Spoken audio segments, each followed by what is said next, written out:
7.1.2 इस्लामी समाजों में धार्मिक विविधता। हमने पिछली कक्षाओं में पढ़ा है कि किस तरह अरब में इस्लाम धर्म की शुरुआत हुई। पैगंबर मोहम्मद साहब ने आपस में झगड़ने वाले अरब कबीलों के बीच एकेश्वरवाद, ईश्वर की सब संतानों के बीच भाईचारा, उनके समक्ष सबकी समानता आदि बातों को फैलाया और उनमें एकता की भावना जगाई।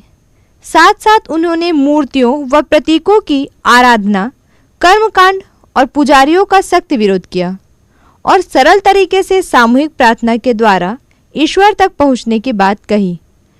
इन विचारों की प्रेरणा से इस्लाम धर्म शीघ्र ही मध्य एशिया से लेकर ईरान, इराक, मिस्र, उत्तरी अफ्रीका, स्पेन और तुर्की तक फैल गया। इस्लाम के साथ साथ इन सारे देशों ने अरबी भाषा को साहित्यिक और धार्मिक भाषा के रूप में अपनाया। इस कारण उस काल की इस्लामी सभ्यता को अरब सभ्यता भी कहा जाता है। सन 1300 तक बंगाल से लेकर स्पेन तक इस्लामी राज्य फैले हुए थे। भारत को छोड़कर अधिकांश देशों में इस्लाम ही लोगों का प्रमुख धर्म था और ईसाई या यहूदी अल्पसंख्यक समुदाय थे। लेकिन हम पाते हैं कि इस्लाम में भी बहुत विविधता थी। हालांकि इन सभी इस्लामी संप्रदायों ने कुरान शरीफ को ईश्वर का पैगाम माना और मोहम्मद नबी को उनका पैगाम पहुंचाने वाला पैगंबर माना। फिर भी इस्लाम का मतलब क्या है, कुरान का असली मतलब और निहितार्थ क्या है, हमें क्या करना है, कैसे जीवन बिताना है, ईश्वर का स्वरूप क्या है, इस तरह के सवालों को लेकर बहुत मतभेद थे।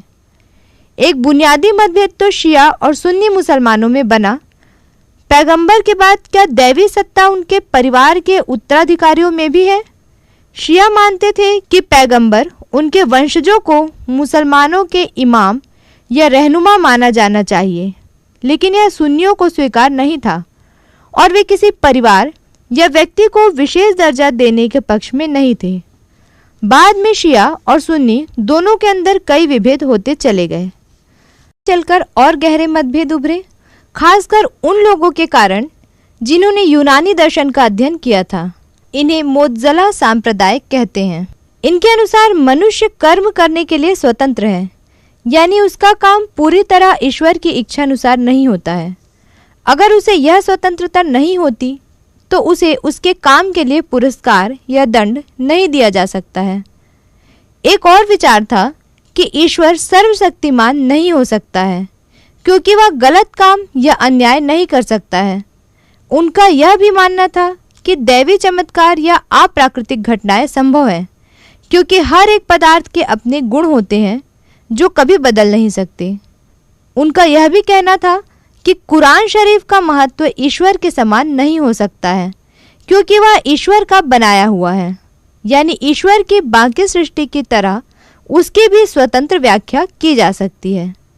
उनका मानना था कि ईश्वर ने मनुष्य को बुद्धि दी है ताकि वह भलाई और बुराई में अंतर कर सके। इस कारण मनुष्य को किसी ग्रंथ के कथन से बढ़कर अपने विवेक का उपयोग करना चाहिए। इस तरह के तर्कों को लेकर इस्लाम में बहुत वाद विवाद हुआ और यहाँ तक कि कुछ विचारों को इस्लाम विरुद्ध माना गया।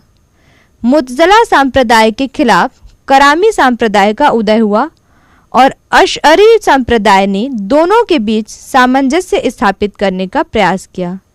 लेकिन इस्लाम में ऐसा कोई प्रावधान नहीं था कि कोई मौलवी या खलीफा या सुल्तान यह दावा करे कि वह सबकी ओर से इस्लाम की आधिकारिक व्याख्या कर सकता है।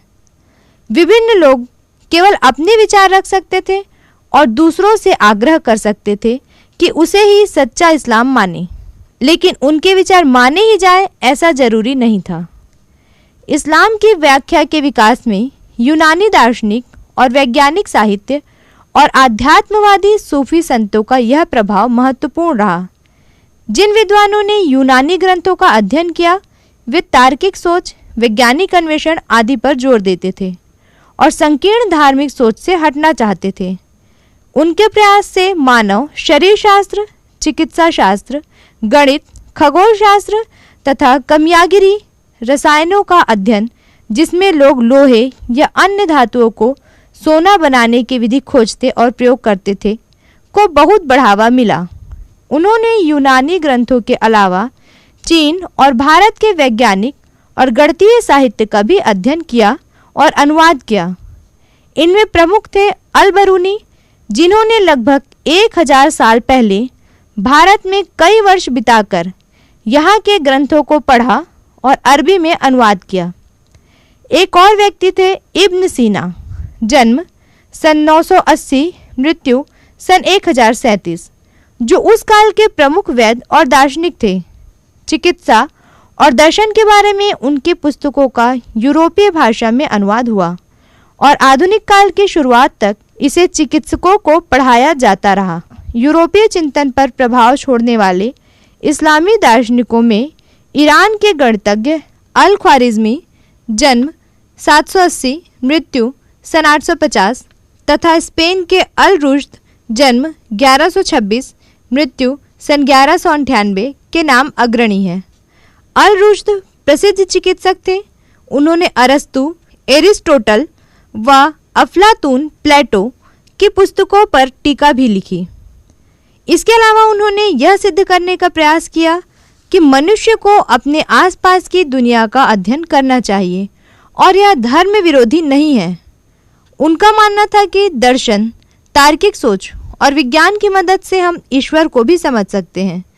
यह विचार परंपरावादी मौलवियों व सूफियों के विचारों के विपरीत था। अल-रुश्द जैसे इस्लामी दार्शनिकों की पुस्तकों का अनुवाद यूरोपीय भाषाओं में हुआ। ये अनुवाद यूरोपीय वैचारिक क्रांति का एक कारक बने। सूफी संतों के विचार इन दार्शनिकों से भिन्न थे। सूफी संत यह मानते थे कि मनुष्य जीवन का ध्येय ईश्वर को प्राप्त करके उसमें समा जाना है। यह ईश्वर से गहरे प्रेम के द्वारा ही हो सकता है। उन्होंने माना कि तार्किक सोच, दर्शन या फिर बाहरी कर्मकांड आदि इसमें बाधक होंगे।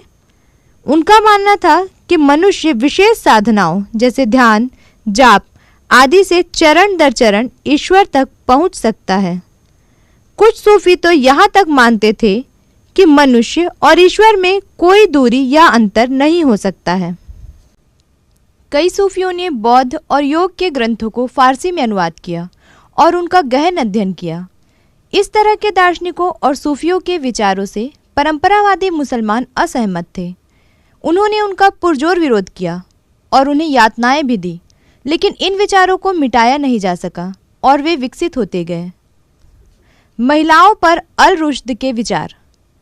अल-रुश्द दुनिया के ऐसे विचारकों में से थे जिन्होंने महिलाओं को समान दर्जा देने की वकालत की थी। उनका मानना था कि महिलाएं पुरुषों के बराबर की क्षमता रखती हैं और पुरुषों के स्वार्थ के कारण उन्हें पुरुषों की सेवा तक सीमित रखा गया है। इससे समाज को हानि पहुंचती है, क्योंकि समाज सार्वजनिक क्षेत्र में महिलाओं के योगदान से वंचित रह जाता है। अपने कथनों के पक्ष में उन्होंने अनेक महिला शासकों का उदाहरण दिया, जिन्होंने मौका मिलने पर न केवल अच्छा प्रशासन दिया, बल्कि युद्ध में भी सफल सेनापति साबित हुई।